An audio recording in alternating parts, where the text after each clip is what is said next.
Hello friends, good afternoon, Radhe Radhe. সবাই কেমন আছো? আজকে সবাইকে চৈত্র সংক্রান্তির অনেক অনেক শুভেচ্ছা। আজকে চৈত্র সংক্রান্তির পুজোর জন্য আমাদের এই সব করতে হয়, রান্না করতে হয়। দেখো কী কী করেছি। দেখো ভাত করেছি, সাদা ভাত। এখানে দেখো পনির দিয়ে, কাঁচা কলা, আলু টমেটো দিয়ে কত সুন্দর করে রান্না করেছি। দেখেছো তরকারিটা কি সুন্দর হয়েছে দেখতে।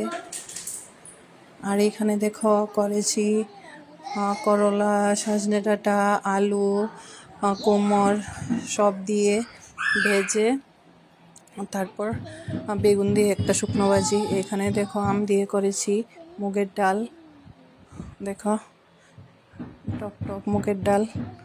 আর এখানে দেখো কাঁঠাল দিয়ে, আলু দিয়ে, সিমের বিচি সব কিছু ভেজে খুব সুন্দর করে একটা কাঁঠালের সবজি করলাম। দেখো তো সবজিটা দেখতে সুন্দর হয়েছে কিনা। দেখেছো বন্ধুরা, আজকে এই আইটেমগুলি রান্না করলাম। এগুলি আমাদের রান্না করতে হয়। আর সবাই বলবে আমার রান্নাগুলি কেমন হয়েছে। দেখে এখানে দেখো লেবু রেখেছি।